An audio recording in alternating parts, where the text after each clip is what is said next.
So, sa may head, detailing lang tayo. Wala tayong idadagdag na edge loop masyado. And kung gusto nyo magdagdag ng image plane na mas malinaw, eto, nagbigay ako ng another image plane. Pwede nyo yan ilagay sa front saka sa side. Additional image plane, pwede yun. Limbawa lang naman kung gusto nyo magdagdag. So, dito sa side, lalagay tayo ng image plane, yung binigay ko, which is sa may side. Ang maganda kasi doon, naka-indicate yung wireframe, may tenga rin, tsaka yung group topology na important. Punta ka ng front view, pwede ko ilagay din yung image plane na front. No, not this. This desktop, image plane, head front. Now, maliit lang yan. Kapag maliit siya, pwede mong i-scale ng sabay. Punta tayo ng front view. And ilalagay ko siya doon sa may head. And scale it. Scale natin like around dyan. Siguro around, okay na yan. Yan. So, lagay nyo lang siya kung okay naman kung medyo kabisado nyo. Push lang back.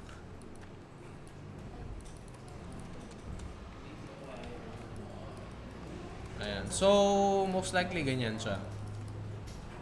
And, syempre, detailing lang. Wala tayong idadagdag na edge loop masyado. So, ano ba yung shape ng head? Syempre, as your intuition na lang. Shape natin siya by vertex. Siguro itong face na to is, I think, hahatakin natin itong vertex na to. Off ko lang. As you can see, ito yung nasa nose. Masyadong malayo. Since CB yung character, pwede mo yan pahabain hanggang dyan. And eto, push natin siguro forward.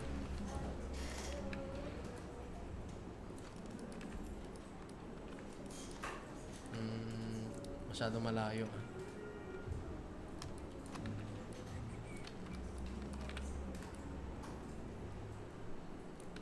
Remember, vertex lang ang hahatakin natin. Huwag tayong magdadagdag ng edge loop. Kasi pag magdagdag tayo, ang mangyayari, gusto ko magdagdag ng edge loop out of, medyo curious lang kayo. Pwede naman, pero kasi minsan masisira yung form. Dito, magdadagdag kayo. Yung circle na eye socket, hindi na siya circle. So, avoid nyo na muna magdagdag. Push natin to inwards. Vertex. Masanay kayo mag-work ng less polygons. Huwag high polygons. Start with low. Kagaya sa drawing, blocking muna. Basic shape. Saka kayo maglalagay ng details. Ganon din sa 3D. Push natin to, I think, ito yung jawline. Baba natin.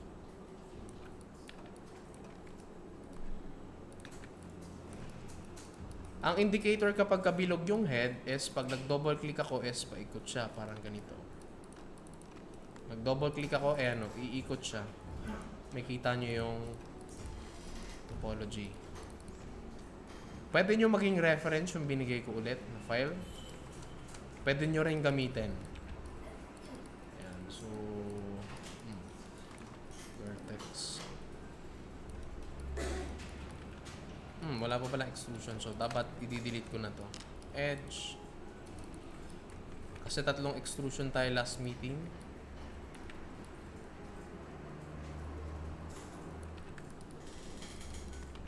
Push ko to back.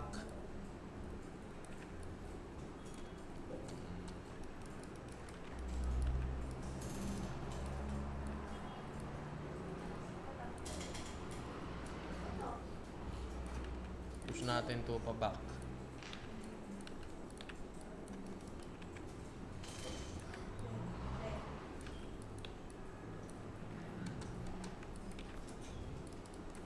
Tayo ng front view, I think smaller natin to.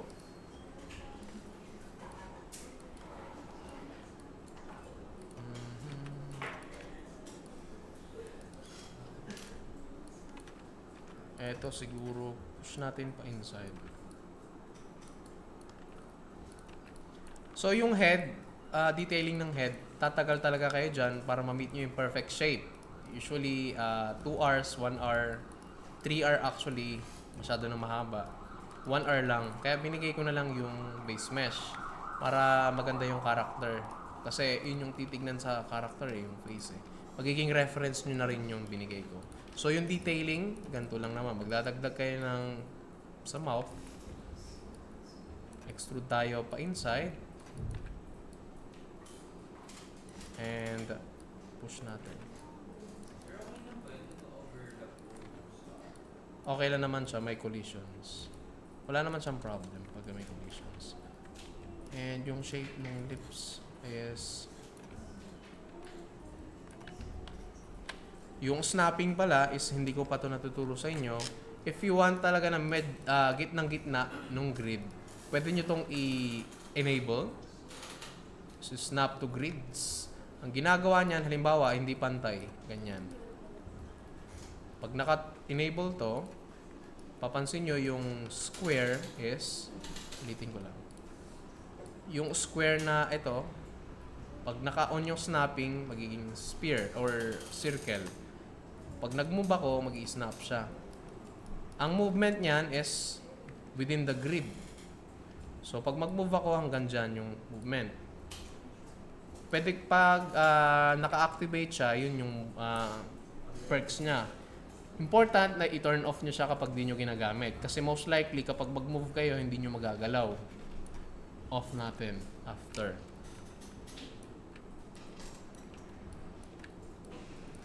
Push natin to ba inside. Shaping yung lips.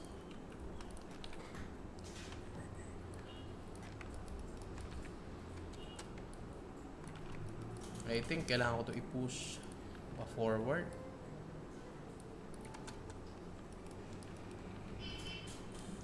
Dagdag tayo ng another edge loop. I think hindi na, wag na lang muna. Minimal polygon lang.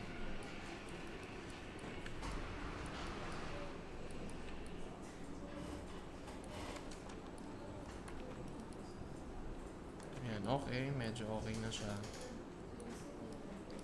Siguro atake natin pa back.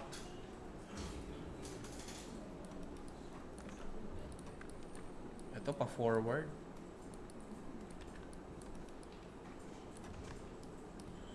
Slide natin tong edge na to pataas.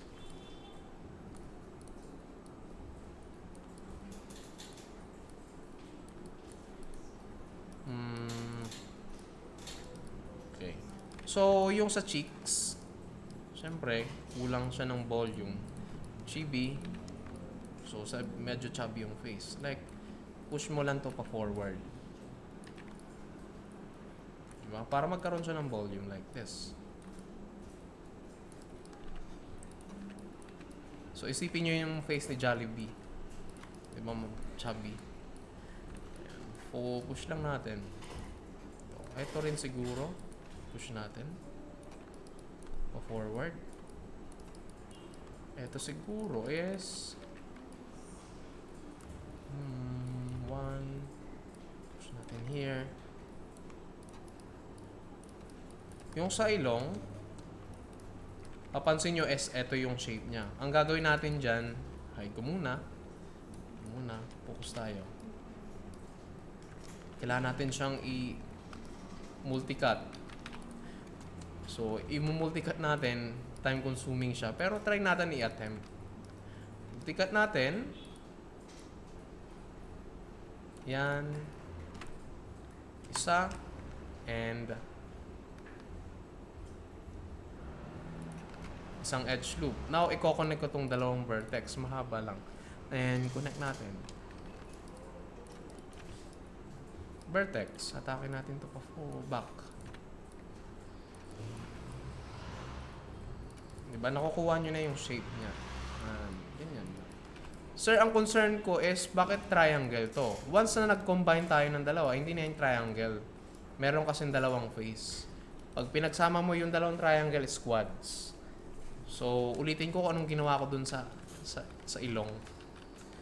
Kasi kapag wala siya nito, ganyan yung shape niya. So, ang gagawin ko, mumulticut natin. Gagawin natin triangle. And isang edge loop. Tapos yung vertex na to is i-connect ko by using multicut or connect. Connect kasi hindi natin nagamit previously kasi buggy. Once I click yan, press enter.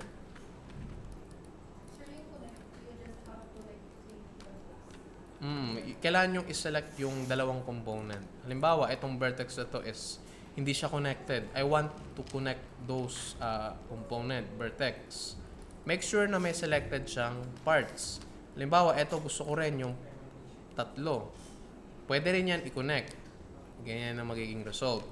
If ayaw mo siya i-connect, hold mo yung control, deselect mo lang. Gusto mo mag-add, hold shift key. Gusto mo pang i-add to, ganun siya. So, hindi naman necessary kailangan to. So, yan lang. Enter. Hindi ko kasi sa tinuturo kasi hindi minsan nagko-connect yung component kapag ito yung ginamit, si connect. I think na-encounter nyo siya during nung third week natin. Fourth week. So, basically, ito na yung sa mouth. Pero kailangan siya ng touch up. Kailangan niya lang ng konting touch up mo. And then yung sa eyes, so ang ginawa ko is ginawa ko siyang hollow. Or dinilit ko yung face. Turn on natin yung x-ray and kunin natin yung eye shape nung sa may and then, edge, scale natin. Pwede mo yan i-rotate. Like this. Gawin nyo lang hollow, i-delete nyo lang yung face. 3. 1, 3. I-delete nyo hindi dapat siya hollow. So, ngayon ito, last part is i-extrude ko na lang siya pa-inwards. And then, another extrusion. Yung kulay blue na handle. Push natin out. Punta tayo doon sa loob ng mesh. So, isang extrude. Ulitin natin. Ito yung sa eye socket para hindi kayo malito. Isang extrude. Yung press W. And then, select mo ulit. Extrude ulit. And gagamitin ko is yung blue axis or yung Z. And extrude ulit. And then extrude. Saka ko siya i-merge to center. So, tweak na lang siya. Konting tweak na lang. So, i-add. Push ko to up. Kasi yung forehead hindi naman umaabot dyan. Vertex, atakin ko tong siguro pa forward. Ito rin.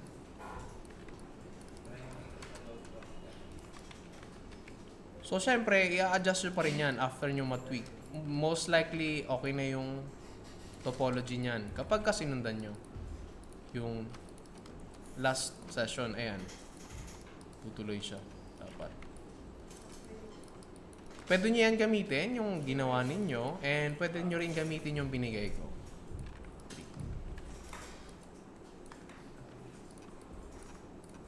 Vertex, push natin inwards to. And yung sa tenga is manggagaling lang siya dito sa may edge na to. Ay, face, hindi edge, sorry. Isang face lang yun actually dito, manggagaling. Which is yung part 2. Meron pa tayong 10 minutes. Save. Pause ko lang.